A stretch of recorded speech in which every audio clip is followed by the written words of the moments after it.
A continuación, para dar inicio a esta exposición, quiero presentarles al docente que impartirá la sesión de hoy.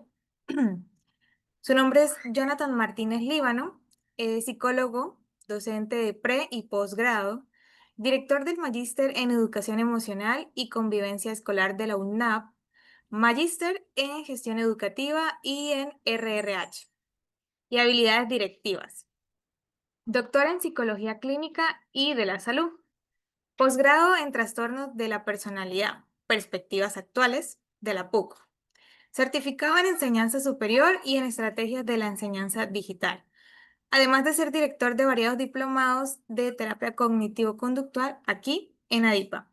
Vamos a darle paso al profesor Jonathan para que inicie con la presentación de hoy. Profe, todo suyo.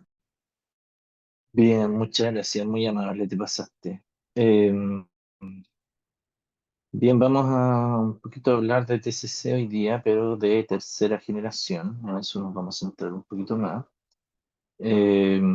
Obviamente que para llegar a tercera generación pasó algo entre medio, ¿ya? Pasaron muchas cosas, de hecho, ¿ya?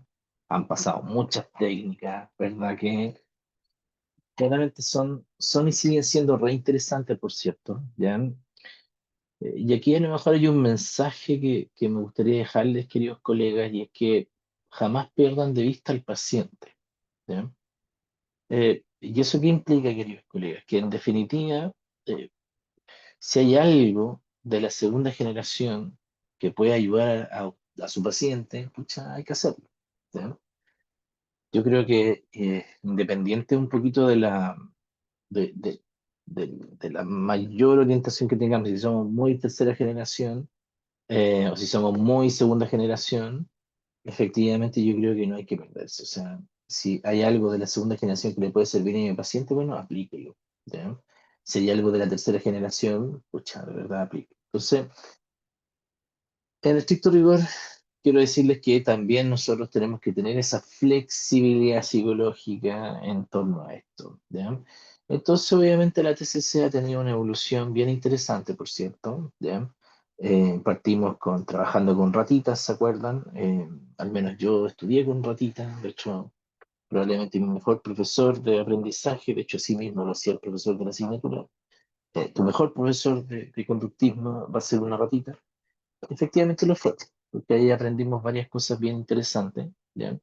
Que luego después cuando una vez uno está egresado, efectivamente hacía sentido, lógica alguna estrategia, ¿ya? Pero no todas por si acaso, ¿ya? Y luego de eso vino la segunda ola, ¿ya? En donde efectivamente nosotros empezamos a hablar más de cognitivo, empezamos a hablar mucho más de pensamiento, de esquema, ¿verdad? De distorsiones cognitivas y llegamos a la tercera generación. ¿Ya? Y aquí, obviamente, el cambio es diametralmente distinto. ¿Ya? Y aquí en las terapias contextuales, obviamente, o basadas en procesos, ¿ya?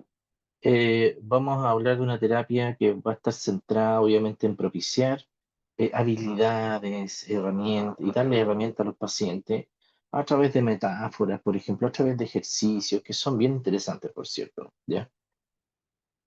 Mm. Disculpen. Yo creo que honestamente que las estrategias de tercera generación son como bien elegantes, por así decirlo, porque de verdad que ayudan bastante bien al paciente.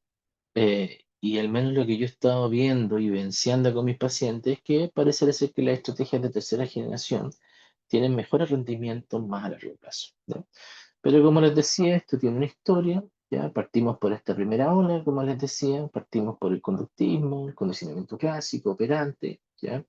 En donde efectivamente nosotros empezamos a entender la conducta humana, ¿ya? A través de lo que podíamos observar y el aprendizaje lo era todo. ¿Se acuerdan? O sea, probablemente como la línea central, es como el objeto de estudio del conductismo, si bien es la conducta, obviamente, pero en definitiva por sobre todo el aprendizaje. Que de alguna otra forma decían que todo se podía aprender, pero también todo se podía desaprender. ¿Sí? Y ahí aparecieron los principios clásicos del conductismo clásico y del conductismo operante, donde dos estímulos si se unen al mismo tiempo, si se dan contiguos, obviamente eso se pueden condicionar. Al mismo tiempo, ahí aprendimos que probablemente había muchas de las cosas que podíamos aprenderlas a través de las consecuencias, ¿verdad? Eso funcionó, ojo, funcionó bastante bien, pero dejó de funcionar en el momento en donde efectivamente el conductismo negaba, pero a rajatabla, el, lo cognitivo. O sea, para los conductistas el pensamiento no existía, por si acaso. ¿Ya? Y luego aparece por ahí por los años 60 la segunda generación. ¿Ya? Ahí con autores bien interesantes, con Lazarus, con Baum, con Ellis, con Beck, en donde nos dijeron, mira, el problema no está en la situación, sino que está en lo que nosotros pensamos acerca de la situación. ¿Ya? Y ahí aparecieron temas tan interesantes como los esquemas, ¿verdad? Como las distorsiones cognitivas, ¿verdad? Apareció una técnica que hasta el día de hoy se usa, que es reestructuración cognitiva, por ejemplo. Y que, ojo, estrategias de tercera generación la siguen ocupando, la reestructuración cognitiva, pero con otro objetivo, ¿ya? Con otro objetivo específico, ¿ya? Con la idea un poquito de, por ejemplo, que el paciente pueda ayudar a controlar la rumiación, por ejemplo, que es uno de los fenómenos que claramente se está trabajando desde la tercera generación, ¿ya? Entonces aquí aparecieron estas ideas, ¿verdad? Está este tridente clásico, ¿ya? En donde existían los pensamientos, las emociones y los comportamientos, y todo eso obviamente estaba evidentemente reforzado por el entorno o influenciado por el entorno, ¿ya? Aquí lo más importante era cambiar pensamiento, ¿ya? En estricto rigor, si había un pensamiento negativo y lo reestructuramos por algo más adaptativo, más positivo, efectivamente eso tenía una repercusión evidentemente en la conducta, ¿ya? Y apareció este esquema que es tan clásico, ¿verdad? Que el día de hoy lo sacamos, lo seguimos sacando. Aparece esta situación, ¿verdad? Que eso lleva a una interpretación, ¿verdad? A un pensamiento, y ese pensamiento efectivamente llevaba a emociones, a conductas y a reacciones fisiológicas, ¿verdad? Entonces nosotros entendíamos la psicopatología, la psicología, más o menos desde la tesis de segunda generación, de esta forma. O sea, siempre había una situación y esa situación finalmente me llevaba a una interpretación. Y esa interpretación tenía consecuencias, ¿verdad? Entonces, por ese momento sobrevivimos harto, por hartos años, ¿ya? Sin embargo, aquí empezamos a hablar de un cambio de paradigma, entendiendo un poquito de que lamentablemente las patologías mentales no están en descenso, ¿ya? No están en descenso, o sea, de hecho están en aumento, ¿ya? Entonces un poco empieza esta idea, al igual que esa revolución que hubo cuando pasó del conductismo al cognitivismo, ¿verdad? Ahora estamos en una nueva revolución, pues, ¿ya? Entendiendo de que pareciera ser que las formas antiguas de tratamiento eh, no son tan efectivas, ¿ya? Y en ese caso, queridos colegas, lo que estamos viendo muchas veces es que de alguna otra forma existe un cambio, es verdad, pero ese cambio no se mantiene en el tiempo. Por lo tanto, obviamente, para poder confrontar o trabajar, por ejemplo, con pacientes difíciles, pareciera ser que tenemos que tener una nueva aproximación, ¿ya? Entonces, desde la segunda generación funciona muy bien esta estrategia, ¿verdad? Donde le enseñamos al paciente a identificar cuáles son sus pensamientos, sus emociones y cuál es su conducta, ¿verdad? Y aparecen autores tan clásicos como Aaron Beck que nos decían que, bueno, la idea era modificar, ¿ya? O sea, la psicoterapia se debe centrar en la modificación de pensamientos, ¿ya? En la modificación de pensamientos distorsionados, ¿verdad? Y Ellis también nos decía algo más o menos parecido, ¿ya? Que en definitiva nosotros tenemos que lograr identificar, ¿ya? Y luego de eso desafiar y cambiar las creencias racionales, ¿ya? Ellis es extremadamente importante, por cierto, ojo, para las estrategias de tercera generación. ¿Por qué? Porque Ellis es el primero que empieza a hablar finalmente de esta aceptación radical. Y esa aceptación radical después la toman algunos psicólogos de la tercera generación y empiezan a trabajar con estrategias tan interesantes como la difusión, como en definitiva, como, déjenme, alguien me está rayando aquí ahí está, ahí lo borré. Y la difusión, como yo como contexto, entre otras cosas, ¿ya? Entonces aquí aparece una serie de críticas, ¿verdad? En la segunda generación, en donde efectivamente lo que nosotros estamos viendo es que no siempre se puede reestructurar cognitivamente, ¿ya? Ese es un hecho, ¿ya? En efecto, por ejemplo, yo me acuerdo que hace hartos años atrás, ya ni me acuerdo ya, pero alguna vez algún excelente paciente que tuve, siempre cuento esta anécdota, eh, me hizo ver que pareciera ser que yo como psicólogo tenía que volver a experimentar o buscar algo que sirviera. ¿Ya? Porque en estricto rigor este psicólogo, este paciente me dijo, mira, Jonathan, ok, entiendo que si me viene la ansiedad, entonces puedo hacer el ejercicio de respiración que tú me enseñaste. Sí, perfecto. Ok. Si me sigue insistiendo la ansiedad, puedo hacer la técnica que me enseñaste de enraizamiento. Perfecto, súper bien. Ya, si obviamente empiezo a pensar esta cuestión, puedo reestructurar cognitivamente. Sí, súper bien. ¿Ya? Y en el peor de los casos, si me viene la angustia, la crisis de pánico, obviamente que me tomo el SOS del psiquiatra. ¿Verdad? Sí, le dije. ¿Sí? El tema, Jonathan, es que no puedo dejar de pensar que tengo eso. ¿Ya? O sea, no puedo dejar de tener ese miedo al miedo. Y ese miedo al miedo, en definitiva, lo único que hace es que me angustia. O sea, no puedo dejar de tener miedo. Entonces, en razón de eso, yo me encontré toda la razón. En realidad, dije, algo más profundo tiene que haber. ¿Ya? Y en razón de eso, pucha, comencé a buscar y atendiendo que todas estas críticas, por ejemplo, que nosotros veíamos que sí, o sea, se puede reestructurar, sí, pero a veces hay algunas ideas que son muy difíciles de reestructurar. ¿Ya? Son muy difíciles que el paciente finalmente crea esa reestructuración. Y esta idea también mágica, un poquito de los libros de autoayuda, que no han aparecido siempre como en la actualidad, que pues, esa idea piensa bien y te hace sentir bien, los 8 hábitos de la gente feliz, por ejemplo, 5 hábitos para encontrar el amor eterno, todas esas cosas hacían suponer que pareciera ser que el ser humano tiene un defecto en sí, y que pareciera ser que todo dependía de él. Pero si lo llevamos a patologías más severas, si lo llevamos a patologías más complejas, los pacientes no pueden dejar de pensar en aquello. ¿Ya? Por ejemplo, un TLP. ¿Cómo usted le va a decir, ya, pero no pensé en eso? ¿Ya? Es como, no sé, siempre me da risa esta idea, pero es como cuando a uno le decían, estaba en una situación angustiante, le decían, ya, pero calma. ¿Ya? Y esa palabra cálmate no ha calmado a nadie en todo el mundo. Entonces, en definitiva, lo que quiero ir con esto es que esa idea un poquito de autoayuda también ha sido muy perjudicial. ¿Ya? Porque efectivamente a veces no todo lo podemos cambiar. ¿Ya? Nuestra vida a veces no es tan sencilla, no es tan lineal. ¿Ya? Y obviamente también, pues como les decía, también la evitación experiencial o las dificultades de tratar la evitación experiencial, que es un elemento central en la tesis de tercera generación. Entonces aquí llegamos a la tercera generación. ¿Ya? O sea, pasamos de ser conductista, yo le he pasado todas, por si acaso, de ser conductista a ser cognitivo, después cognitivo-conductual, ¿verdad? Y ahora ya más tirado para lo contextual, para lo basado en proceso. ¿Ya? Y en razón de eso hay varias estrategias distintas. Vamos a ver simplemente algunas, no las podemos ver todas porque son muchas. ¿Ya? Em, pero vamos a ver probablemente las más importantes. Vamos a ver la aceptación compromiso, la terapia aceptación compromiso, que es lo que en la actualidad yo estoy haciendo en terapia y que funciona extraordinariamente bien, honestamente. ¿Ya? La terapia dialéctica conductual, que un poco una de las terapias que también hago. ¿Ya? La terapia centrada en los esquemas también, que es una terapia que personalmente me gusta mucho. ¿Ya?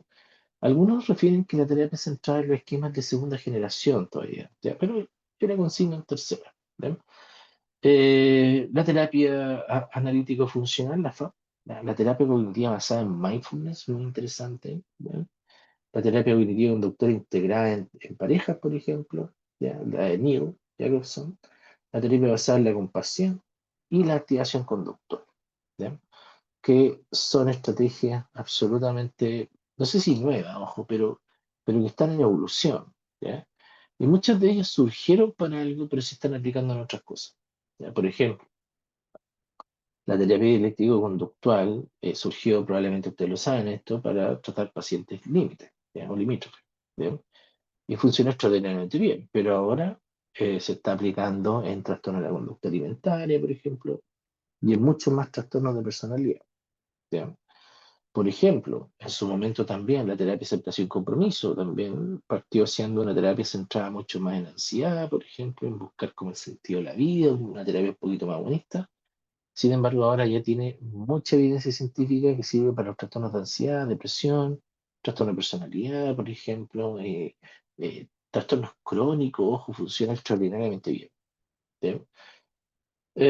También al final la activación conductual que partió siendo para la depresión netamente, y ahora obviamente hay un sinnúmero de estrategias que se están utilizando evidentemente eh, a través de la activación conductual. ¿Ya? Hay algunas cosas en definitiva transversales que tiene este tipo de terapia. ¿Ya? De alguna otra forma aquí lo más importante ya es que en lugar finalmente de intentar controlar o suprimir la experiencia interna, estas terapias finalmente cambian la función de la experiencia. ¿Ya?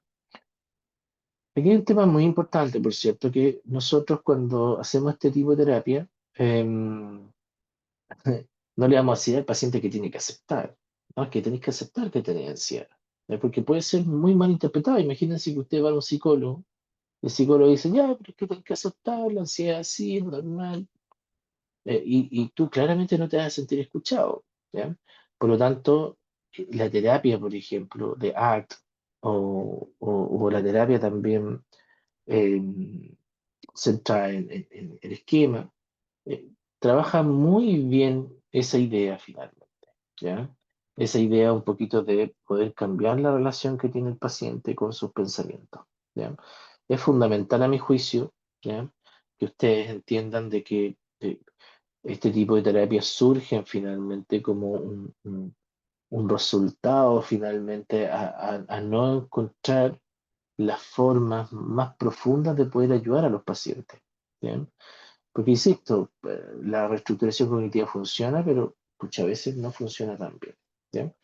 Entonces, también creo que es importante, como les decía anteriormente, nosotros no le vamos a decir al paciente que tiene que cambiar porque tiene que cambiar, ¿ya? Sino hay una serie de ejercicios, una serie de metáforas que van a ayudar al paciente a que pueda finalmente él o ella hacer ese insight, ¿ya? Hacer ese insight súper elegante que le va a ayudar al paciente a tener obviamente un convencimiento y un cambio claramente de su conducta. ¿Ya? Entonces, dentro de la tercera generación, ahí van a haber algunos elementos que son transversales. ¿Ya? El primer concepto que es transversal es la flexibilidad psicológica. ¿Ya? Segundo, obviamente, la aceptación, después la difusión, el mindfulness, ojo, que es muy importante el mindfulness. ¿Ya?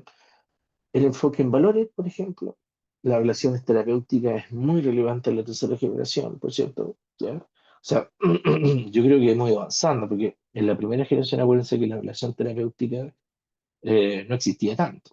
Ya era como, el terapeuta era como un ingeniero de la conducta. ¿Ya? Entonces daba lo mismo el tema de la relación emocional, psicólogo-paciente, daba lo mismo. ¿Ya? Pero ahora no, pues ahora, en definitiva, eh, esto ha cambiado sustancialmente. De hecho, el psicólogo o la psicóloga también es una persona que es flexible psicológicamente, por lo tanto moldea la conducta de sus pacientes. ¿Ya? Entonces nosotros también mostramos compasión hacia nuestros pacientes, mostramos finalmente esta capacidad de adaptarnos, por ejemplo, que todas las personas deben tener. ¿Ya? Entonces va a estar la habitación experiencial, el contexto como contenido, sobre el contenido, disculpen, y el equilibrio entre el cambio y la aceptación. Entonces, cuando hablamos de la flexibilidad psicológica, este es como, no sé si se acuerdan que les dije anteriormente, como la estructura más importante en el conductismo era el aprendizaje, ¿se acuerdan? ¿Ya? Aquí, en la tercera generación, es la flexibilidad psicológica. ¿Ya? La flexibilidad psicológica, chiquillos, está absolutamente comprobado, muy bien correlacionado, de que efectivamente presenta pucha, mucha correlación con bienestar, ¿ya? Obviamente correlaciones inversas con salud mental, por ejemplo, con todas las patologías, con ansiedad, depresión, estrés, por ejemplo. O sea, está absolutamente comprobado que este es un constructo efectivamente que nosotros requerimos propiciar a nuestros pacientes. ¿ya? Entonces, como les puse ahí, la flexibilidad psicológica se refiere a la capacidad de adaptarse a diferentes situaciones, ¿verdad? Internas, pensamiento, emociones, recuerdos, externas también y externas, circunstancias vitales, sin evitar las experiencias internas incómodas o difíciles. A veces pudiera ser un poquito difícil entender esto, ¿ya? Pero este es el corazón finalmente, por ejemplo, de la terapia aceptación compromiso, ¿ya? Y también es el corazón probablemente de la DBT, por ejemplo.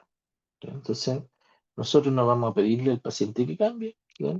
Sino que no le vamos a decir así directamente, pero el paciente se da cuenta finalmente que a veces es inútil seguir luchando tanto contra la ansiedad. ¿Ya? Entonces esa idea un poquito de intentar controlar las cosas, de cambiarlas, de reemplazarlas finalmente por pensamientos más positivos, se reemplaza finalmente por este concepto de la flexibilidad psicológica. ¿Ya? Entonces, tal como les decía, esto es centrar el arte, ¿ya? Y esto de la flexibilidad psicológica implica finalmente estar abierto, ¿ya? Estar abierto a nuevas experiencias, en definitiva, a que los pensamientos y emociones aparezcan en nosotros sin intentar controlarlo, ¿ya?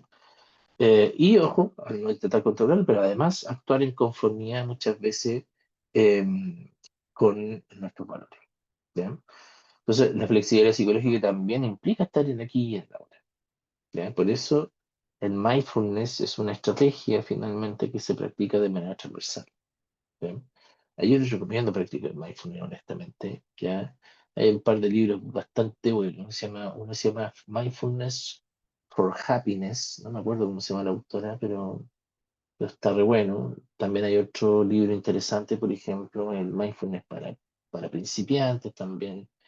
Y si alguno de ustedes no se ha metido todavía en ese tema, hay que ver, ¿ya? Yo era uno de los principales detractores del mindfulness y ahora estoy practicándolo. ¿Y por qué lo estoy practicando? Porque sí. ¿Ya?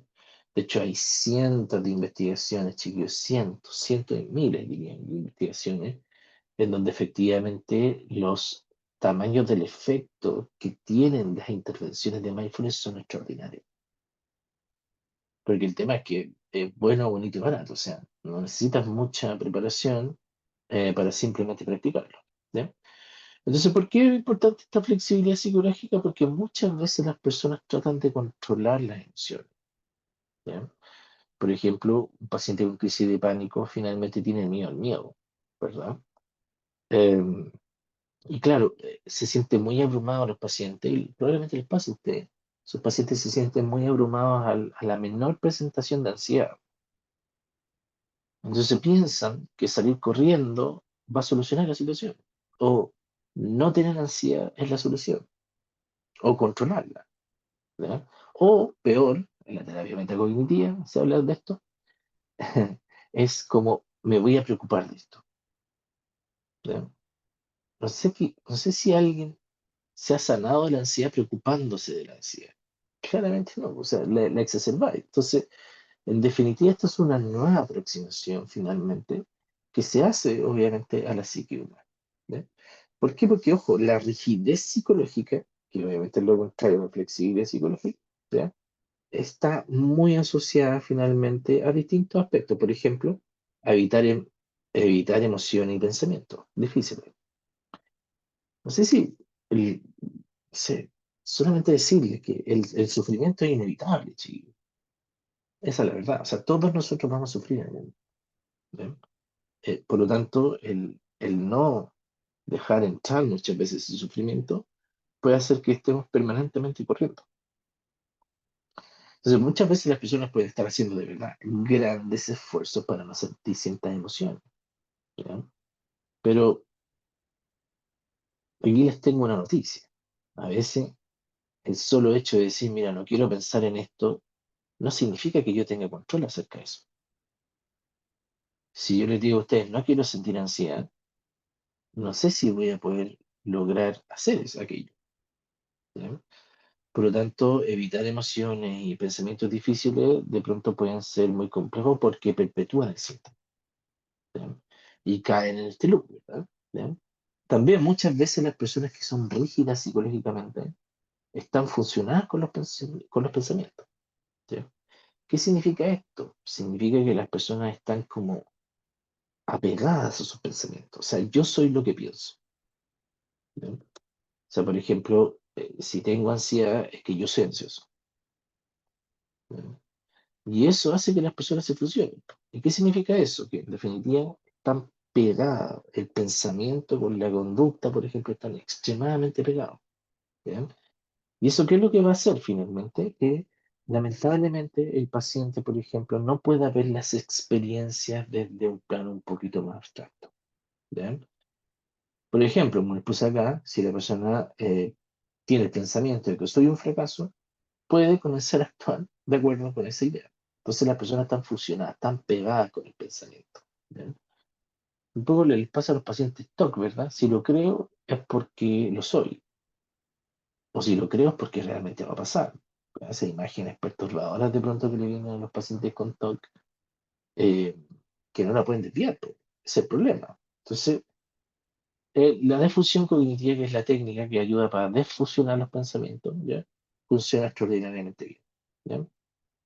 También muchas veces vamos a ver que los pacientes viven en piloto automático, ¿verdad? O sea, no estando aquí ni ahora, por ejemplo, se pierden muchas cosas. Están o pensando extremadamente en el futuro o centrados netamente en el pasado, las cosas tristes que han pasado. ¿Ya? Y existe también una desconexión con los valores. A mi juicio, yo creo que las personas, eh, es un poco el tema de lo que dice el ACT finalmente, yo creo que las personas a veces sufren o están con cierta sintomatología, ¿verdad? O tienen este malestar o están en rigidez psicológica, porque lamentablemente están desconectados con sus valores. ¿Ya? Y las personas que están desconectadas con sus valores generalmente están en la queja permanente. Por ejemplo, o sea, odio este trabajo, pero estoy en este trabajo. Odio a esta mujer, pero estoy con esta mujer. Odio a mi pololo, pero estoy con ese pololo. Entonces, en definitiva, muchas veces las personas están como incoherentes, ¿ya? Y esa incoherencia los lleva al sufrimiento y también los lleva a la rigidez psicológica. ¿Ya? Y también, ojo, muchas veces esta rigidez psicológica hace que las personas perpetúen finalmente sus problemas y no se movilicen, pues. Un poquito lo que le pasa a los pacientes con depresión, ¿verdad? Que claramente muchas veces pueden estar en la irritabilidad, en el enojo, por ejemplo, pero no hacen nada y la situación continúa siendo la misma. ¿Ya? Entonces, por ejemplo, imagínense una persona que vive en rigidez psicológica y otra que vive en flexibilidad psicológica. ¿Ya? Imagínense que una persona tiene miedo a hablar en público. ¿Ya? Esta persona tiene dos opciones. Una, la opción basada en rigidez psicológica, y eso implica evitar completamente las situaciones que impliquen hablar en público, están fusionados con el pensamiento, soy terrible hablando en público, por ejemplo, con su identidad, se enfoca en sus emociones y de ansiedad, por ejemplo, y hace todo lo posible para evitarlas, por ejemplo, se siente cada vez más frustrado, por ejemplo, porque no puede avanzar en su carrera o alcanzar sus objetivos, ya que muchas oportunidades requieren hablar en público. ¿Ya? ¿Y eso qué va a implicar? Obviamente, si lo vemos desde un punto de la flexibilidad psicológica. ¿Ya? La flexibilidad psicológica va a referir un poquito que acepta que hablar en público genera ansiedad. Eso está bien, ojo. ¿Ya? Si yo creo que eh, hablar en público es una situación ansiosa. ¿Ya? El tema es que evitando esa situación es muy probable que esto se perpetúe. ¿Ya?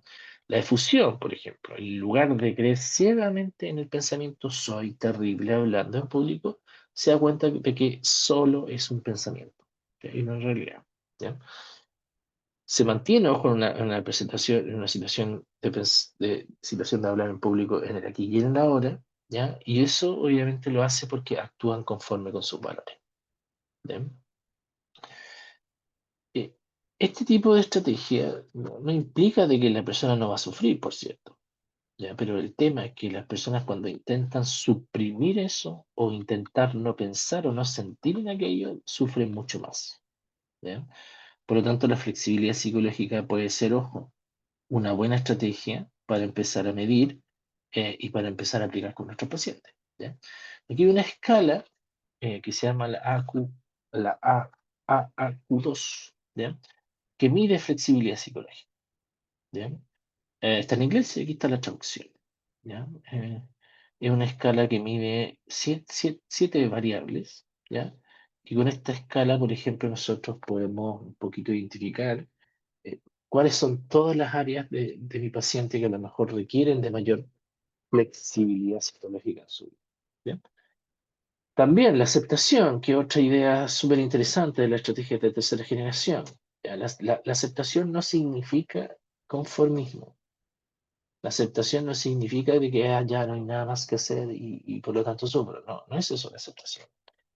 La aceptación, chiquillos, es dejar entrar las emociones, ¿ya? Estar dispuesto finalmente a sentir, ¿ya? Estar dispuesto, por ejemplo, a tener ciertos pensamientos o experienciar ciertas emociones difíciles, ¿ya? ¿Por qué? Porque en definitiva, muchas veces, tal como les decía anteriormente, a veces luchar contra ella es mucho más complejo, ¿ya? Esto se ve mucho en la ACT, en la DBT y en el FAP, ¿ya? Aquí hay un tema importante en mi juicio, ¿ya? Que es que esta aceptación de experiencia interna puede llevar obviamente a los pacientes a recuperaciones mucho más sostenidas en el tiempo, ¿ya? De hecho, hay varias investigaciones ahí que consignan que, por ejemplo, la terapia de aceptación compromiso probablemente es una de las mejores terapias que existen en la actualidad, dado que combina muy bien distintas cosas. Combina el mindfulness, la aceptación, la difusión, por ejemplo, el yo como contexto, entre otros. ¿Ya? Y esto finalmente se está probando mucho, mucho en enfermedades crónicas. ¿Ya? Y de hecho, los últimos metaanálisis de verdad que hacen referencia de que la ACT pareciera ser una de las mejores terapias en la actualidad. ¿Ya? Y la difusión implica desligarse de los pensamientos. ¿Ya? A veces el pensamiento de que soy ansioso, soy panicoso, tengo crisis de pánico, por ejemplo, efectivamente setea a las personas las condiciones. ¿Ya? Y el solo hecho de pronto de observar eso, que son simplemente pensamientos, ayuda mucho a desfusionar. ¿Ya? En definitiva, la idea es que nosotros hagamos acá, no le vamos a decir al paciente es que no tienes que pensar eso, no tienes que decir eso. No, aquí lo que le vamos a enseñar al paciente es que se tiene que defusionar, se tiene que desligar de sus pensamientos. ¿Ya? Porque muchas veces los pensamientos y las rumiaciones son aquellas que obviamente le hacen extremadamente daño a los pacientes.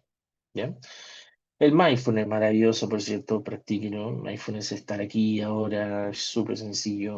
O sea, cualquier persona puede practicar mindfulness de manera sencilla, por ejemplo, simplemente sentarse, concentrarte en tu respiración, ¿ya? Y evidentemente, si tu mente empieza a divagar, volver y concentrarse en la respiración, ¿ya? Mindfulness es básico finalmente en muchas de las estrategias que les voy a mostrar más adelante, ¿ya?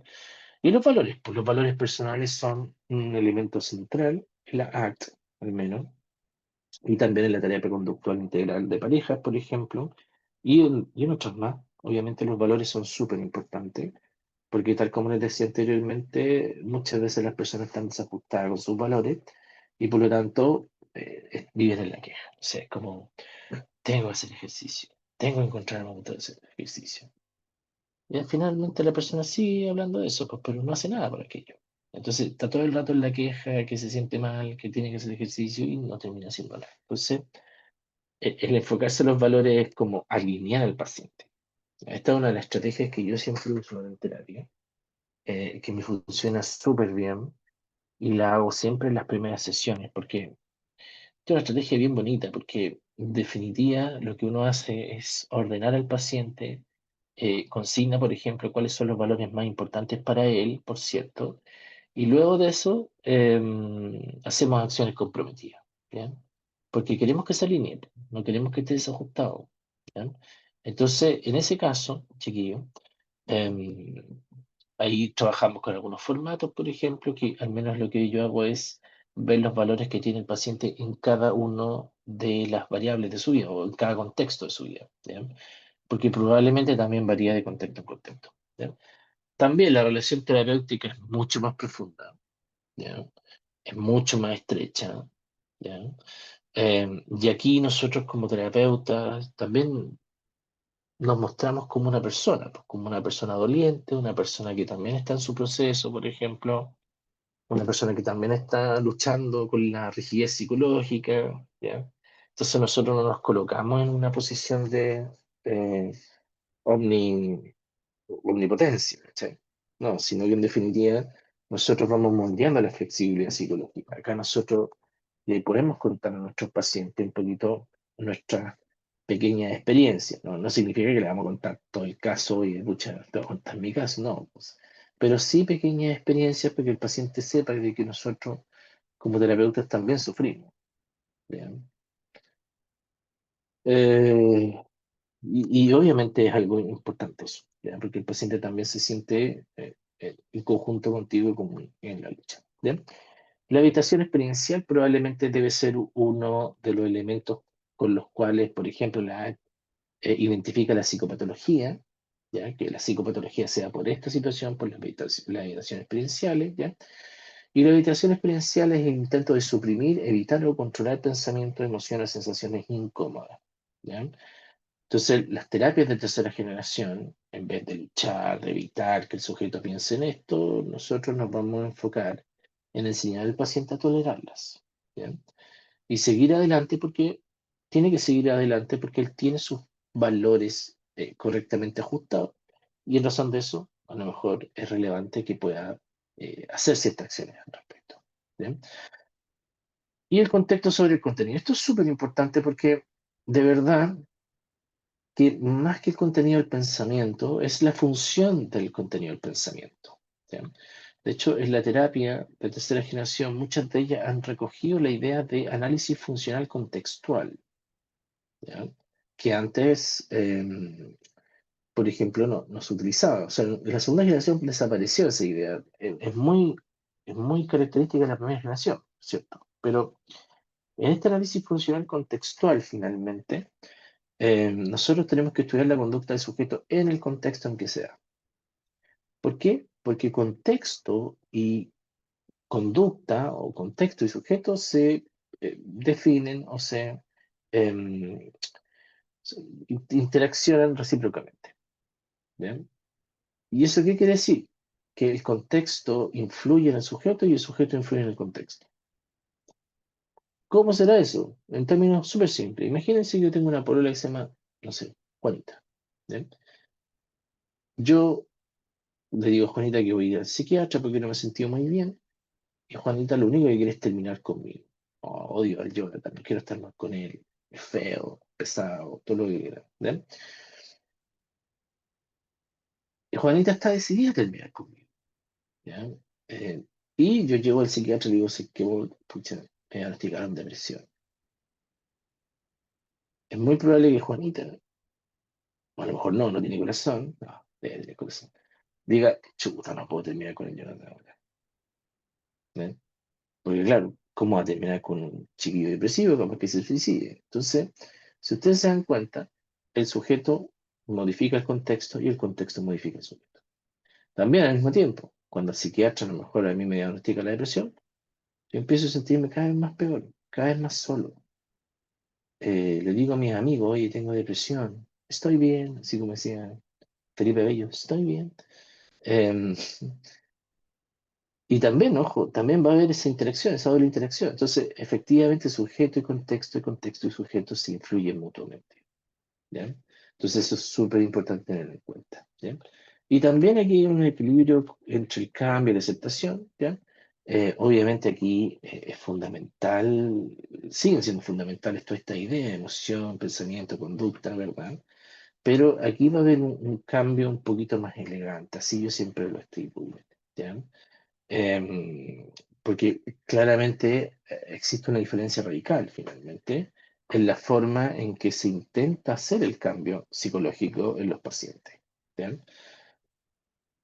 Entonces, llegamos a los postulados. Yo, a mi juicio, yo independiente de que tengo mis favoritos, probablemente mi terapia favorita en la actualidad es la terapia de aceptación sin compromiso. Yo creo en la integración en TCC. ¿Ya? Como partí diciéndole, queridos colegas, es que cuando uno finalmente tiene un paciente delante de uno, tiene la sintomatología del paciente delante de uno, uno tiene que pensar en eso, ¿ya? Para empezar a tomar decisiones y ver con qué voy, o de qué forma voy a confrontar al paciente para poder ayudarlo. Entonces, obviamente, el primer elemento a entender es que el comportamiento humano es influido por procesos, ¿ya? Y no cualquier proceso, sino que proceso cognitivo. O sea, en el estricto rigor, las tres tipos, no, disculpe, las dos tipos de olas, las dos últimas, están mediadas por lo cognitivo. Lo que pasa es que la forma de acceder a eso es más distinta, o distinta, ¿ya? El cambio de comportamiento es alcanzable a través de la intervención, por supuesto. O sea, en definitiva, si nosotros modificamos pensamientos, modificamos la relación de nuestro paciente con sus pensamientos, efectivamente que vamos a generar un cambio profundo, ¿ya? También el contexto es fundamental. O sea, nosotros no podemos dejar de estudiar la conducta del ser humano eh, sin entender el contexto, ¿ya? Ojo, y el contexto no es solamente el ambiente que lo rodea, sino que el contexto también tiene un componente histórico y relacional, ¿no? Entonces, muchas de las cosas que nos pasaron o de las situaciones que hemos vivido hasta el día de hoy tienen que ver mucho con las situaciones contextuales históricas, ¿ya? Por ejemplo, una persona que ha sido víctima de violencia intrafamiliar, por ejemplo, imagínense que un pololo le dice a una polola, un novio o una novia le dice, no, tú no sirves para nada, no vales nada, ¿ya? Y esa relación termina. Esa chica sale de esa relación, este sujeto violento sale de su vida, ¿ya? Pero la chica sigue creyendo que no vale nada. Entonces, esa idea que le estoy planteando actualmente es muy relevante en términos de entender el contexto histórico, porque a veces hay cosas que de verdad no se pueden borrar, ¿ya? Y como no se pueden borrar, efectivamente lo que tenemos que hacer es resignificar, ¿ya? El paciente, ojo, tiene un rol activo porque son muchas acciones, muchas metáforas, muchas actividades, ojo, que se desarrollan dentro de terapia, ¿ya? Siempre es importante esto, siempre lo recalco, que nosotros tenemos que un poco pedir permiso para hacer la acción, o sea, en términos proponerla más que pedir permiso, ¿ya? Yo le propongo la acción a mi paciente, ¿ya? La relación terapéutica es fundamental, la flexibilidad obviamente es esencial y el desarrollo de habilidades es clave, ¿ya? Es clave para el cambio, ¿ya? Sí, aquí el paciente va a desarrollar acciones, como les decía anteriormente, va a desarrollar actividades, va a entender a través de metáfora, todo, ¿verdad? ¿Ya? Por lo tanto, una de las más interesantes es la terapia de aceptación compromiso, ¿ya? Yo creo que la terapia de aceptación compromiso probablemente es una estrategia, una de las más innovadoras. A mi juicio, es la que tiene un lenguaje más particular. Ojo, porque, por ejemplo, la mayoría de las estrategias de tercera generación eh, hacen reestructuración cognitiva, por ejemplo, ¿ya? A excepción de la terapia de aceptación compromiso, ¿ya? ¿Por qué? Porque la idea finalmente es, como les dije anteriormente, propiciar la flexibilidad psicológica y que obviamente el paciente se conecte con el aquí y ahora y acepte la experiencia interna, ¿ya? Aunque sean desagradables, ojo, ¿ya?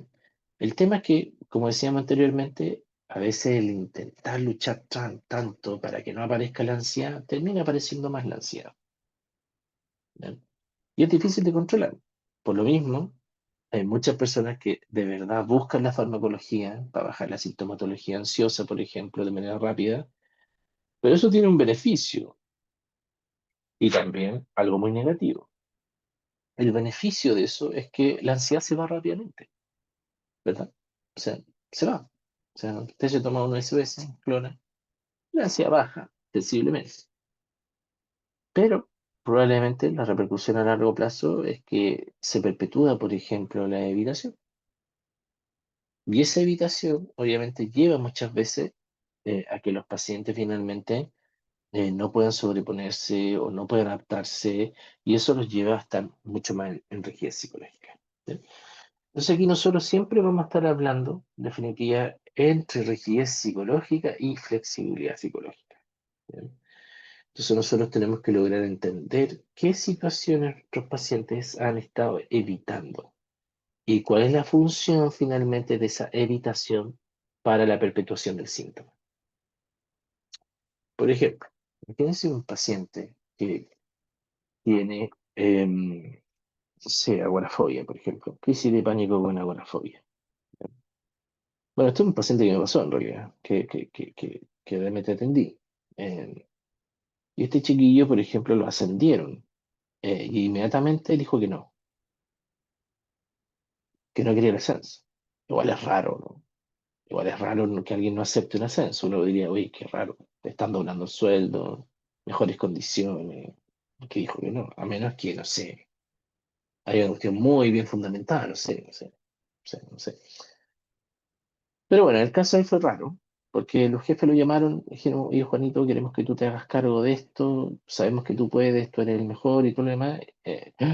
Y él lo primero que se le vino a la cabeza es que tenía que viajar, ¿ya? Que tenía que viajar.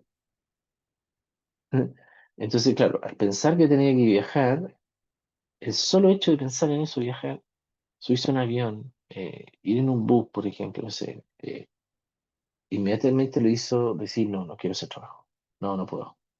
¿Ya? Claro, al decir no puedo, baja el tiro la angustia, ¿verdad?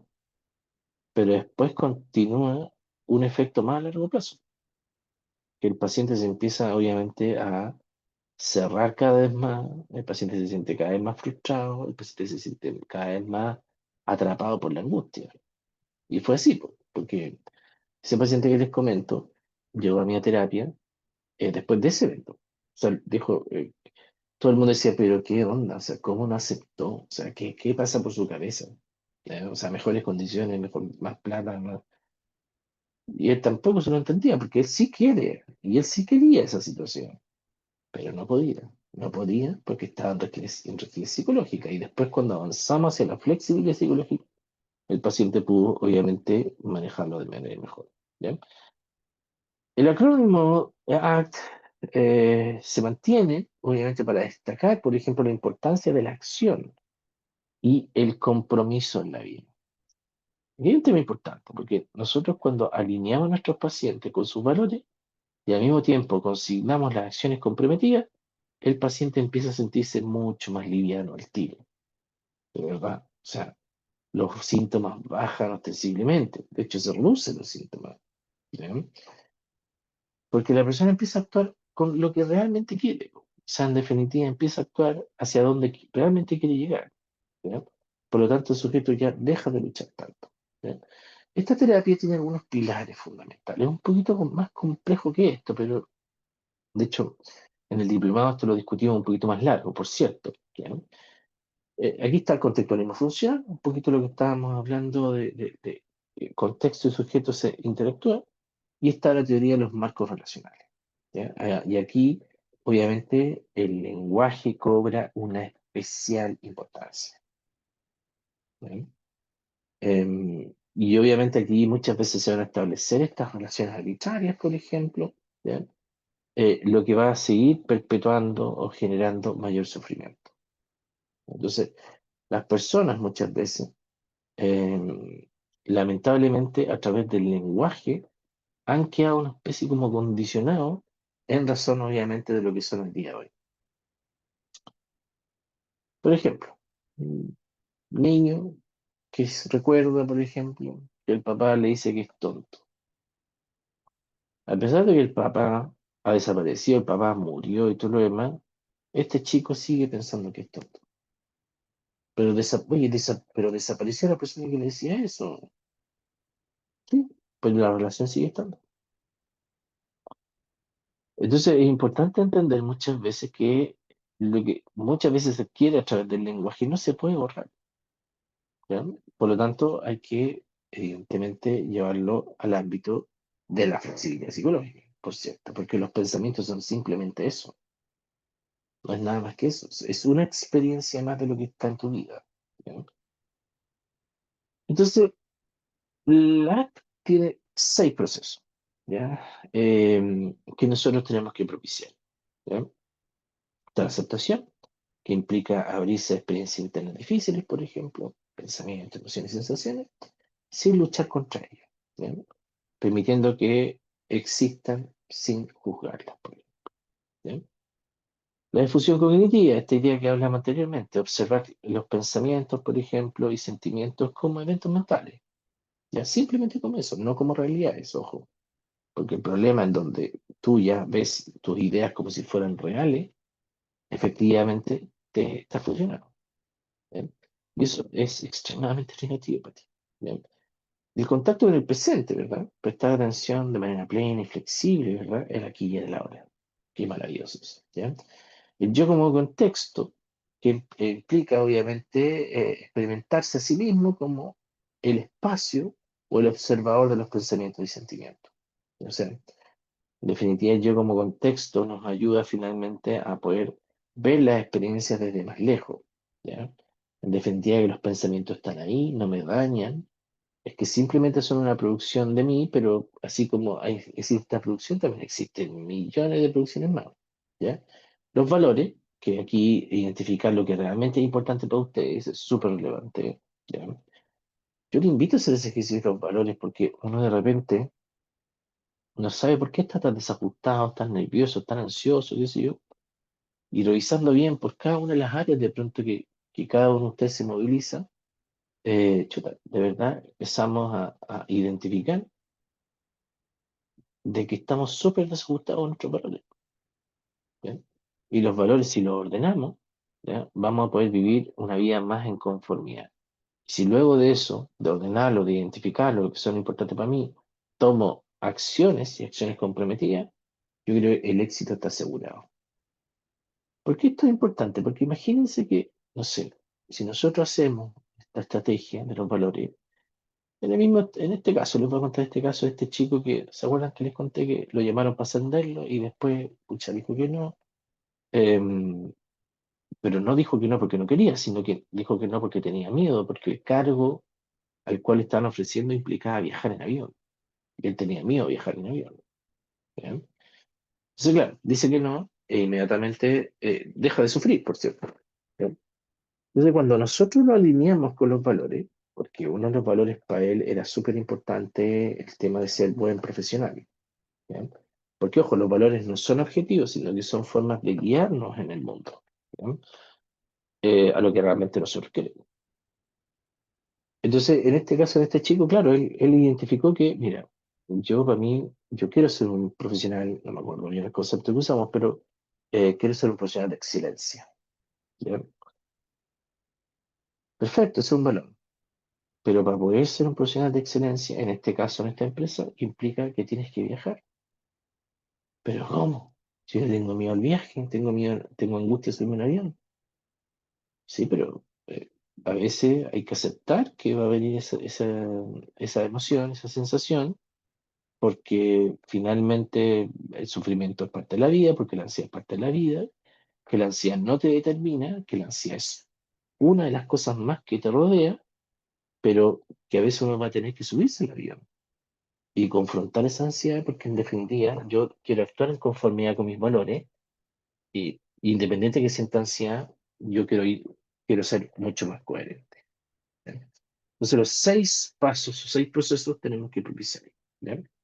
Entonces, tenemos que tener aceptación, que implica obviamente contactarse plenamente con el pensamiento, la emoción, las sensaciones, ¿ya? Aunque sean dolorosas, ojo, sin tratar de cambiarlas, ¿ya? A veces, muchas veces, la lucha de estos eventos hacen que las personas tengan esta distracción experiencial, ¿ya? La difusión cognitiva, ojo, que consiste en distanciarse, eso, desligarse, despegarse de los pensamientos, ¿verdad? Que a veces las personas se consideran a sí mismas lo que piensan, ¿ya? También estar conectado con el aquí y ahora, el momento presente, por ejemplo, a través de mindfulness, sin jugar, por ejemplo, que es algo súper sencillo, y el yo como contexto, ¿ya? Desarrollar esta capacidad finalmente, también, ojo, el yo como contexto también se llama el yo como observador, porque yo soy capaz de ver las cosas, yo soy capaz de ver mis pensamientos, soy capaz de ver estas imágenes mentales que tengo en mi cabeza, soy capaz de hacerlo, pero ojo, el pensar eso o el tener esas imágenes mentales no me definen. Es que simplemente es un pensamiento más de la realidad. ¿Ya? Entonces, obviamente que eso ayuda a que los pacientes se desliguen, ¿verdad? ¿Ya? Y la clarificación con los valores y las acciones comprometidas, que son un elemento central siempre en acto. ¿Ya? Y probablemente, como siempre, al menos lo hago yo, parto con estos principios. ¿ya? Entonces hay una metodología, ojo, importante en esto. Por ejemplo, está la desesperanza creativa, ¿ya? En donde nosotros como terapeutas, por ejemplo, ayudamos al paciente a que reconozcan, por ejemplo, que sus intentos de controlar el dolor han sido ineficaces e incluso han empeorado la situación. Entonces, por ejemplo, uno puede analizar con el paciente todas las veces que ha ocupado la evitación como un mecanismo de defensa, por así decirlo. Digamos, más que un mecanismo de defensa, como un mecanismo para adaptarse. Pero la evitación, como les decía anteriormente, al principio puede ser buena porque rápidamente baja la angustia, pero puede ser extremadamente mala porque lamentablemente pues, se perpetúa la situación. ¿Ya? El enfoque contextual funcional es muy importante, ¿ya? Porque se adapta a las necesidades del paciente, efectivamente, y nosotros vamos a hacer un análisis funcional contextual en razón del paciente. O sea, vamos a identificar en qué contexto este paciente se siente mal o se ve desajustado. Porque, por ejemplo, cuando las personas están fusionadas con su pensamiento, pueden decir, mira, es que yo soy pésima para hablar en público. ¿Ya? Pero la pregunta es, ¿en todos los contextos? ¿En todos los contextos? A ver, con tus amigos, por ejemplo. ¿A mí te pasa lo mismo? No, no me pasa lo mismo. O sea, ya. Ok, con tu familia, ¿te pasa lo mismo? No, no me pasa lo mismo. O sea, a lo mejor el problema que tiene esta persona está supeditada a un solo contexto, pero las personas tienden a generalizar y sobregeneralizar la situación. ¿Ya? Y eso obviamente los hace estar en rigidez psicológica. ¿Ya? Las metáforas son súper importantes. Hay ejercicios experienciales, por ejemplo, el tira y afloja, por ejemplo, con un monstruo que representa, imagínate, la lucha con un monstruo gigante que pesa el doble, el triple que tú. Entonces, el monstruo representa la ansiedad. O sea, mientras tú más tiras, obviamente el otro también tira. Entonces, mientras más lucho, el otro también lucha. Entonces, la idea es que esta metáfora el paciente lo entienda. O el hombre en el agujero, por ejemplo, que ilustra la desesperanza, por ejemplo, creativa. Muestra cómo los intentos de solucionar el problema solo lo empeoran, ¿ya? Promoviendo buscar nuevas estrategias. O sea, es el hombre que está en el agujero, trata de salir de todas las formas, pero no puede salir. O sea, trata de ocupar cosas nuevas, no sé, hacer palos, qué sé yo, tratar de cavar, por ejemplo, pero sigue no saliendo. ¿Ya? Y la hoja es la corriente, clásica situación que ocupamos para la difusión. Ojo, todo esto generalmente se hace de manera relajada, con respiración profunda, por si acaso, o sea, eso lo vamos a ver en el diplomado. Pero los pacientes son capaces finalmente entonces de empezar a observar sus pensamientos. Y eso es lo que queremos hacer, por si acaso, porque queremos que el paciente se defusione, se aleje de los pensamientos, que entienda que son simplemente pensamientos que están ahí, que no me dañan. ¿Ya? La terapia dialéctica conductual, interesantísima estrategia, ¿verdad? Sobre todo porque partió evidentemente con TILP, ¿ya? Y que obviamente en esos momentos se necesitaba un enfoque nuevo para los pacientes con trastorno límite de la personalidad, porque en estricto rigor decirle a alguien que no piense lo que sí piensa y sienta es muy complejo. ¿Ya? Como el ejemplo que siempre digo yo le digo, piensen en un elefante rosado. ¿Ya? Siempre digo esto, piensen en un elefante rosado. Ahora no piensen en el elefante rosado, ¿cómo le va? ¿Puede no pensar en el elefante rosado? Por supuesto que no. O sea, está ahí la idea, ¿cachai? La maldita idea está ahí. Y es lo mismo que les pasa a los pacientes TLP. ¿Ya? Porque de verdad que son muy sensibles, son pacientes que de pronto tienen mucha oscilación en el estado de ánimo, por ejemplo. Y la idea, más que el cambio finalmente de pensamiento, la idea es que obviamente este tipo de pacientes puedan aprender un poquito a tolerar la incertidumbre, a manejarse de mejor forma de manera interpersonal, entre otras cosas. ¿Sí? Entonces es importante entender que esta es una terapia que tiene múltiples procesos. ¿Bien? Tiene, por ejemplo, un grado centrado en la terapia individual. Aquí son sesiones semanales centradas en la motivación y la aplicación de habilidades, por ejemplo. Y muchas veces aquí lo que vamos a hacer, nos vamos a organizar ciertos orden objetivos de manera jerárquica. ¿Ya? También muy importante el entrenamiento grupal. ¿Ya? Hay sesiones grupales, por ejemplo, en donde se entrenan estas habilidades. Está el coaching telefónico, que existe un soporte por parte del terapeuta, por ejemplo, cuando existen esas crisis emocionales profundas. ¿Ya? Y obviamente están, nosotros como equipo hay que reunirse una vez a la semana también para ofrecerse apoyo mutuo, porque En estricto rigor, trabajar con poblaciones tan complejas, chiquillos, de verdad que agota cualquiera. Por lo tanto, también el autocuidado es súper importante para trabajar con este tipo de pacientes. ¿Ya? Hay una herramienta central, como digo yo, en la DBT, que es el análisis de cadena. ¿Ya? Aquí este análisis de cadena nos ayuda un poquito a entender la secuencia de ciertos eventos. ¿Ya? Por ejemplo, ayudamos al paciente que entienda a identificar, por ejemplo, cuáles son los disparadores, por ejemplo, qué eventos gatillan esto, reconocer muchas veces las vulnerabilidades, o sea, los factores predisponentes, por ejemplo, ¿ya? Y analizar las consecuencias de la conducta. Esto es súper importante porque de verdad que permite al paciente entender esa función, ¿ya?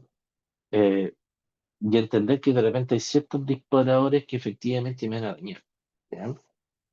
Y por lo mismo, ojo, reconozco obviamente esas vulnerabilidades que puedo tener en razón obviamente de estos disparadores, ¿verdad?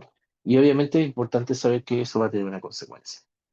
¿Ya? O sea, la idea de este tipo de terapia es que dan un poquito más de predictibilidad a la conducta. ¿Ya? ¿Por qué? Porque en definitiva van a haber ciertas respuestas a necesidades específicas. Por ejemplo, crisis frecuentes muchas veces que tienen estos pacientes, por ejemplo, dificultades muchas veces para aprender habilidades, para autorregularse, por ejemplo, y muchas veces va a existir un alto estrés para el terapeuta. ¿Ya? De hecho, me acuerdo de una paciente TLP que yo de verdad lo pasé extraordinariamente mal, muy, muy mal. Yo, de hecho, era un psicólogo joven, un mozuelo ahí recién titulado, y probablemente me tocó el caso más difícil de mi carrera, ya, hasta el día de hoy probablemente.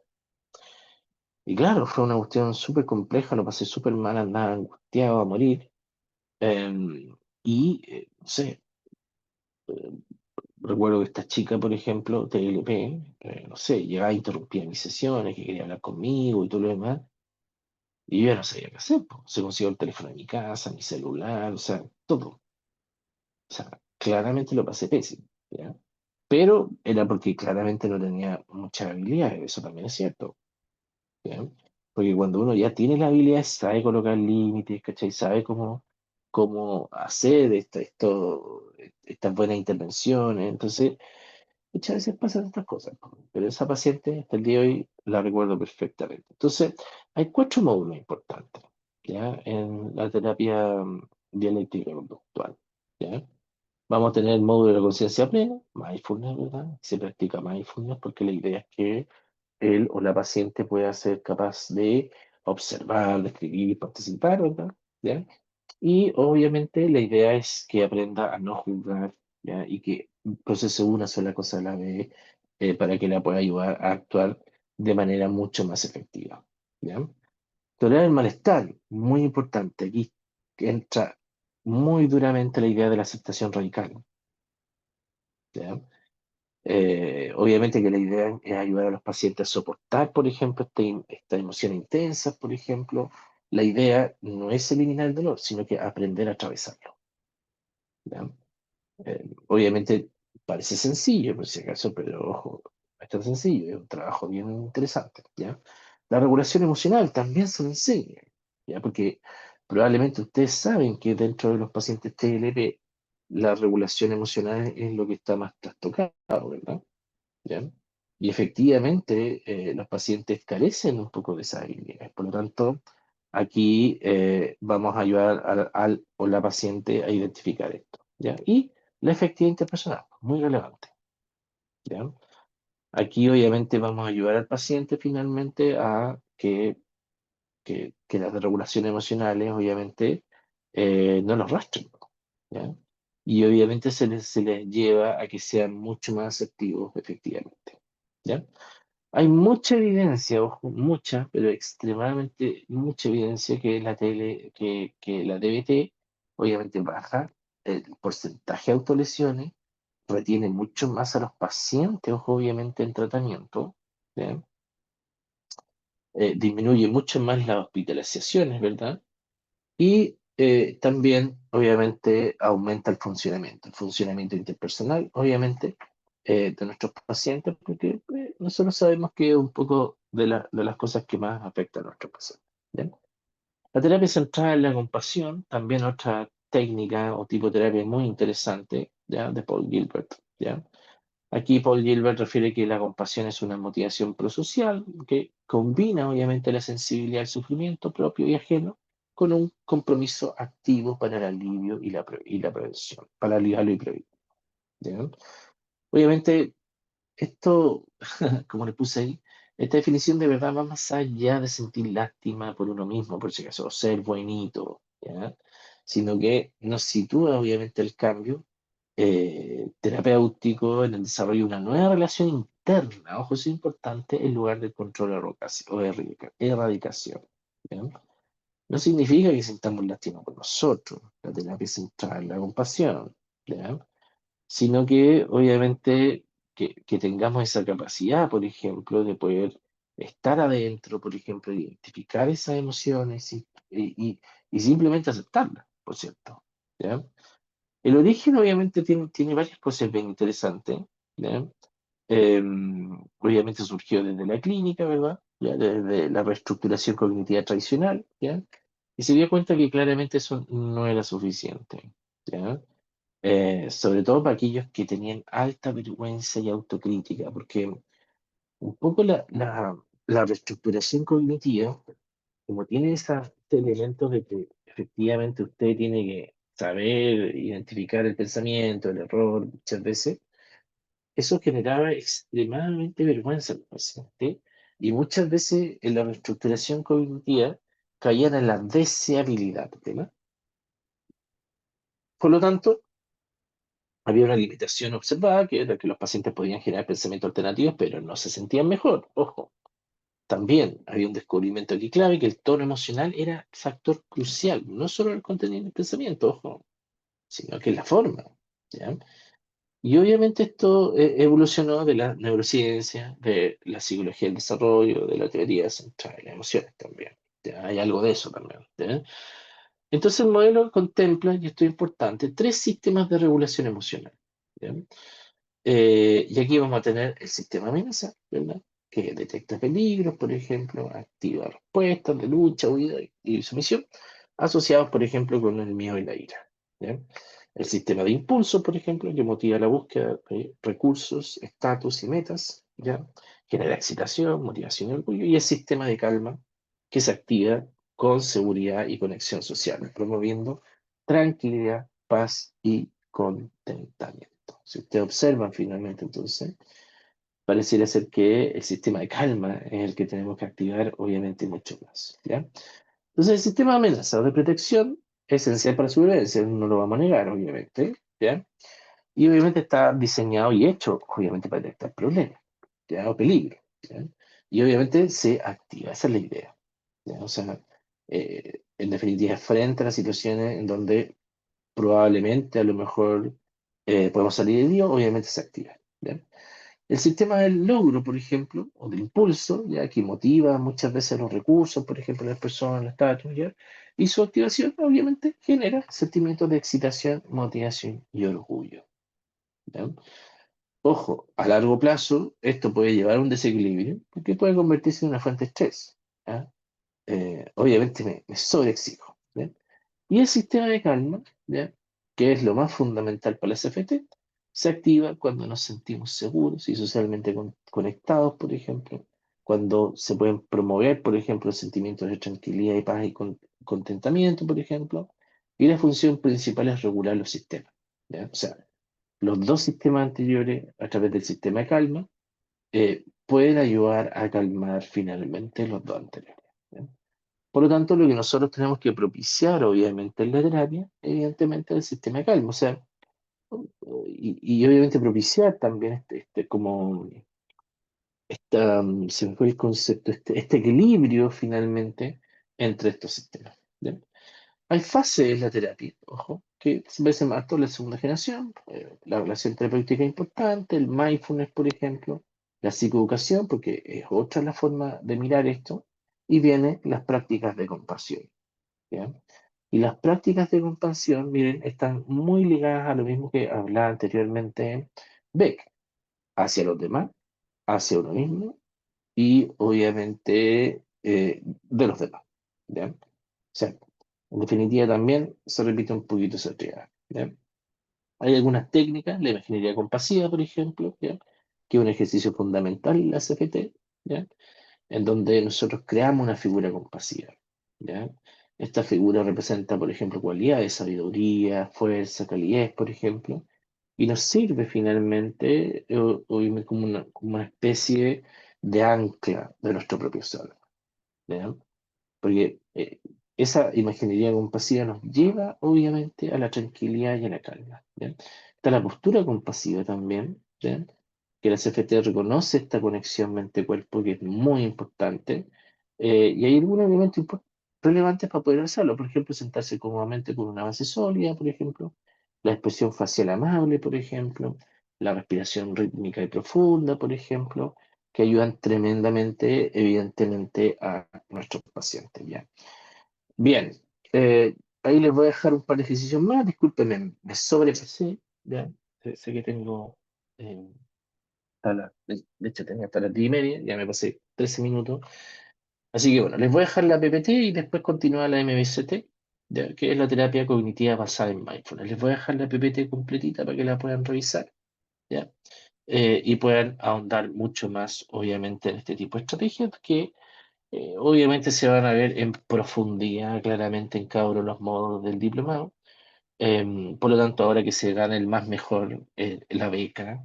Así que eso. No sé si quiere alguna pregunta, alguna duda. Discúlpenme el retraso, pero se me pasó rápido la hora. Bueno, Eso. chicos, vamos a pasar a lo que es la ronda de preguntas. Si alguien quiere hacer una consulta al docente Jonathan, levante la manito y le damos el permiso de abrir el micrófono.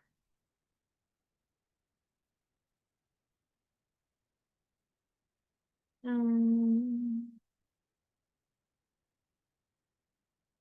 Vamos a con Matías. Matías, ¿puedes abrir tu micrófono, por favor?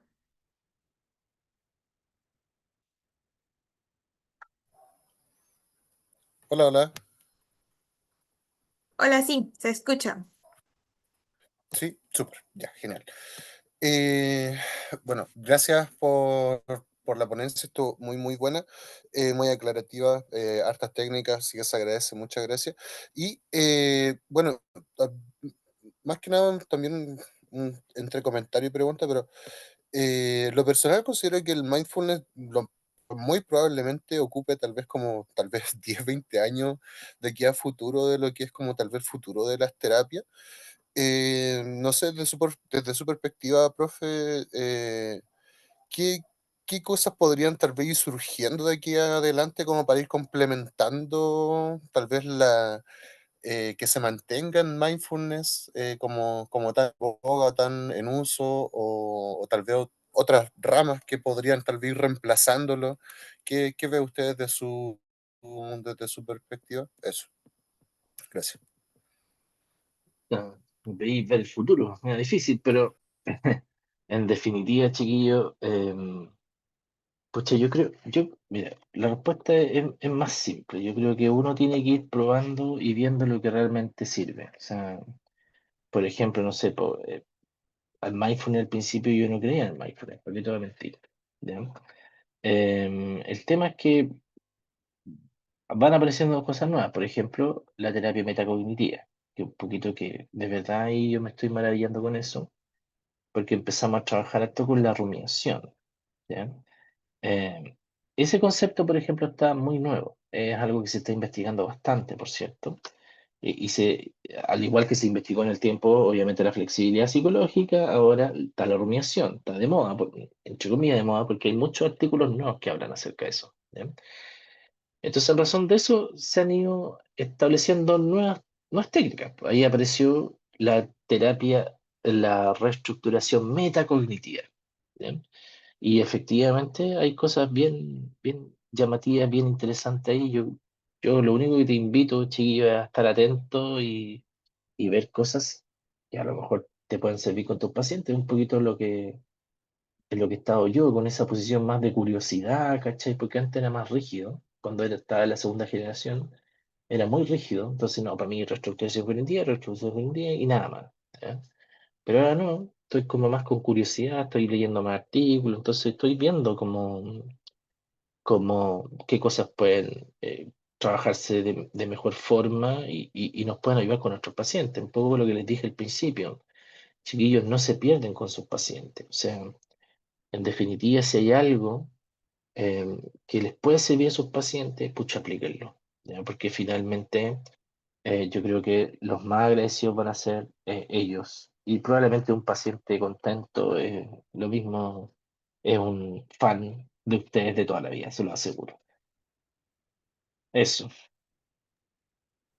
Muy bien, vamos con la siguiente consulta de Paulina Agurto. Paulina, ¿puedes abrir tu micrófono, por favor?